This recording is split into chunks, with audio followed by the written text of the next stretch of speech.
Morning students, आज मैं आप लोगों को बीकॉम सेम 3 का जो कॉस्ट अकाउंट है उसमें चैप्टर नंबर 3 जो है मटेरियल्स अकाउंट 2 यानी कि माल सामाना हिसाब बे, उसमें मैं ये लास्ट सम करवा रही हूँ। उसके बाद ये हमारा चैप्टर पूरा हो जाएगा। उसमें छेल्ली परीक्षा में पूछा दाखला यानी कि जो लास्ट एग्जाम में पूछे गए सम है वो मैं आपको करवाने वाली हूँ। उसमें से ये जो फर्स्ट है वो यूनिवर्सिटी में पूछा गया सम है और मोस्ट IMP सम है। ये सम जो है वो इंग्लिश मीडियम की बुक में नहीं है, इसीलिए मैं गुजराती में से करवा रही हूँ। इसमें क्या दिया गया, ये जो टेबल दिया गया है, उसके बाद यहाँ पे क्या है 13 डेट को, ये जो 13 डेट उसमें ये जो इशू है वो हमें कौन सी फीफो मेथड से लेना है और ये जो 19 डेट को हमारे इशू है वो हमें फीफो मेथड से लेना है। 13/3/2013 અને 19/3/2013 રોજની જાવકની કિંમત નક્કી કરવા માટે અનુક્રમે ફીફો અને લીફો પદ્ધતિ અપનાવાઈ છે, જ્યારે 20/3/2013 રોજથી જાવકની મૂલ્યાંકન માટે ભારિત સરેરાશ પદ્ધતિનો ઉપયોગ કરવાનું નક્કી કર્યું છે। यानी कि यहाँ पे ये जो इशू है हमारा ये होगा फीफो मेथड्स, उसके बाद ये जो इशू है वो होगा हमारा लीफो मेथड से, और ये जो है वो है हमारा वेटेज एवरेज। तो फर्स्ट मैं यहाँ पे एंट्री करती हूँ। ये मार्च का है, मार्च 1, उसमें ओपनिंग बैलेंस दिया गया है, शुरुआती बाकी यानी कि ओपनिंग बैलेंस वो है 1000 क्वांटिटी और टोटल प्राइस यहाँ पे है 20,000, यानी कि 20,000 divided by 1000 is equal to 20 rate. तो ये हम लोग यहाँ पे लिख देंगे। उसके बाद यहाँ पे 5th डेट को परचेस दिया गया है, वो है 7000 क्वांटिटी का, टोटल रेट है 1,26,000, यानी कि 1,26,000 डिवाइडेड बाय 7000, तो यहाँ पे 18 आएगा। ये दोनों हम लोग यहाँ पे लिख देंगे।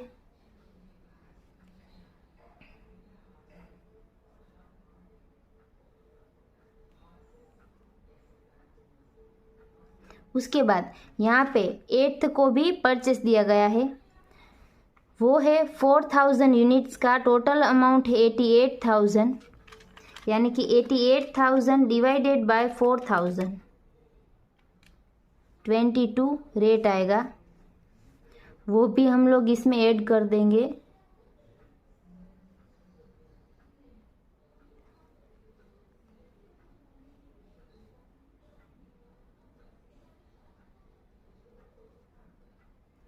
₹4,022 के हिसाब से 88,000। उसके बाद हम लोग यहाँ पे 13 मार्च को हमारा इशू दिया गया है पूरो पाड़ेलो माल सामान, यानी कि ये हमारा इशू होगा, वो है टोटल 13 को हमारा इशू है वो कितना है 4800 यूनिट्स, यानी कि 4800 यूनिट्स है, वो हमें फीफो मेथड से काउंट करना। फीफो मेथड यानी कि फर्स्ट इन फर्स्ट आउट, यानी कि फर्स्ट हमारा 1000 यूनिट्स है, उसका 20 रुपीज़ के हिसाब से 20,000 वो हमने ले लिया। अभी बचा हमारा कितना 4800 है, उसमें से हमने 1000 ले लिया, अभी 3800 बचा, वो हम 7000 में से लेंगे। 3800 इंटू ₹18 के हिसाब से, यानी कि 3800 इंटू 18, यहाँ पे आएगा हमारा 68,400।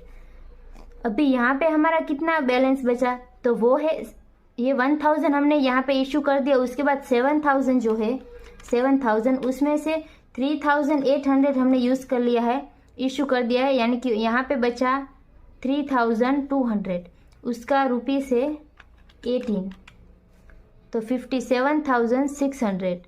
उसके बाद यहाँ पे ये 4000 हमारा बचा।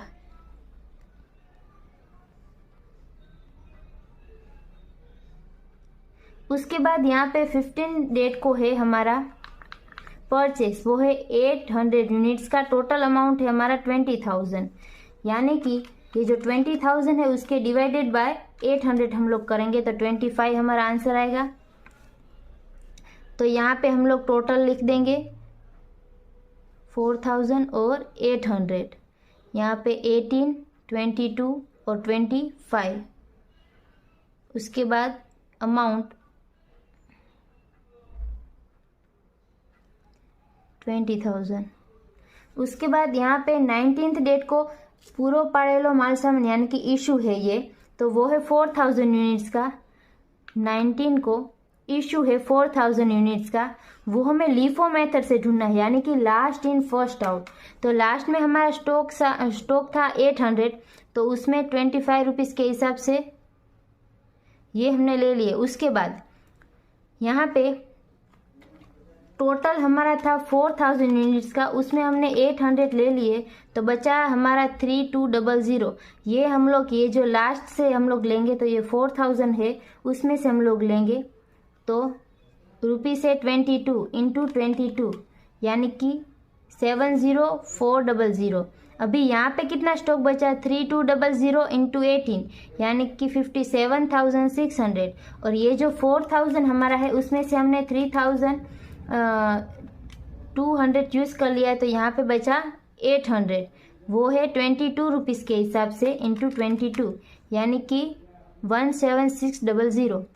अभी उसके बाद 20th डेट को हमारा परचेस दिया गया है, वो है टोटल 4000 यूनिट्स का और टोटल अमाउंट है 60800, यानी कि 60,800 डिवाइडेड बाय 4000, तो हमारा आंसर आएगा 15.2। अभी यहाँ पे हमें क्या करना है, यहाँ पे बैलेंस लिखेंगे, उससे पहले हम लोग ये चेक करेंगे कि इसके बाद जो हमारा इशू है वो हमें वेटेज एवरेज से निकालना है। तो हाँ, यहाँ पे वेटेज एवरेज से लास्ट वाला इशू हमने ढूंढना है, यानी कि weightage average is equal to, यहाँ पे एक बात हमेशा ध्यान रखनी है कि जब भी वेटेज एवरेज से इशू करना है तो उसके पहले वाले जब परचेस हम लोग लिखते हैं तो बैलेंस में इस तरह से टोटल करके हम लोग नहीं लिख सकते, यानी कि वेटेज एवरेज हम लोग पहले निकालेंगे P1 Q1 plus P2 Q2 divided by Q1 plus Q2, यानी कि यहाँ पे P1 कौन सा है Q1 का कौन सा है, यानी कि ये है P1 है और ये है हमारा, ये P1 है और ये Q1 है, तो इन दोनों का मल्टीप्लाई करेंगे तो हमारा ये दोनों आंसर आएगा। तो इन दोनों का मैं अभी प्लस कर रही हूँ, 57600 प्लस 17600, तो हमारा टोटल आंसर आएगा 75200 प्लस PQ इंटू Q2, यानी क्या, यानी अब हमें क्या करना है, तो P2 यानी क्या, तो ये P2 है और ये Q2 है, इन दोनों का मल्टीप्लिकेशन यहाँ पे हम लोग करेंगे तो हमारा आंसर आएगा 60800। मैं यहाँ पे सीधा आंसर लिख रही हूँ, आपको इसकी वैल्यू पुट करके उसके बाद ये आंसर लिखना है। और Q1 प्लस Q2, यानी कि Q1 मैंने क्या कहा था, ये हमारा Q1 है, तो 3200 प्लस 800, टोटल हमारा 4000 आया, प्लस हम लोग करेंगे ये Q2 यानी कि लास्ट वाली परचेस का क्वांटिटी प्लस 4000। अभी हम लोग क्या करेंगे, इन दोनों का प्लस करेंगे, 75200 प्लस 60800 इज इक्वल टू 1,36,000 आया, उसको हम लोग डिवाइड करेंगे 8000 से, तो हमारा यहाँ पे आंसर आया 17। तो ये हुआ हमारा ये जो रेट है वो, यानी कि यहाँ पे हम बैलेंस में क्या लिखेंगे, 4000 है, यहाँ पे ऐड होगा ये टोटल हमारा क्या है, तो टोटल 3200 प्लस 800 यहाँ पे है प्लस 4000, यानी कि टोटल हमारा 8000 हुआ 70 रुपीज़ के हिसाब से इंटू 17, तो 1,36,000। उसके बाद यहाँ पे 25th को इशू दिया गया है, वो है 6000 यूनिट्स का, यानी कि 6000 यूनिट्स। यहाँ पे हमें रेट कौन सा लेना है, ये जो हमने वेटेज एवरेज करके जो निकाला रेट वो हम लोग यहाँ पे लेंगे, तो यानी कि 6000 इंटू 17, तो हमारा आंसर आएगा 102,000, यानी कि 1,02,000।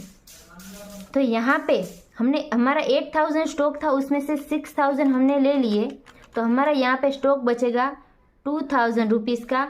उसके बाद यहाँ पे 17 रुपीज़ के हिसाब से, तो हमारा यहाँ पे आंसर आएगा 34,000। उसके बाद ये जो क्वांटिटी और अमाउंट है उसका टोटल करना है हमें यहाँ पे, तो इसका हम लोग टोटल करेंगे 1000 प्लस 7000 प्लस 4000 प्लस 800 प्लस 4000, यानी कि 16,800। उसके बाद प्लस 88,000 प्लस 20,000 प्लस 860,800 यानी कि 3,14,800। उसके बाद इशू की क्वांटिटी का हम लोग टोटल करेंगे।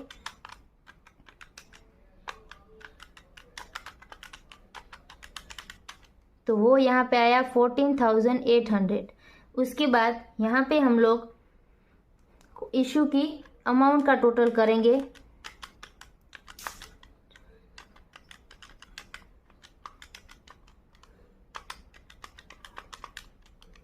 यहाँ पे आएगा 2,80,800।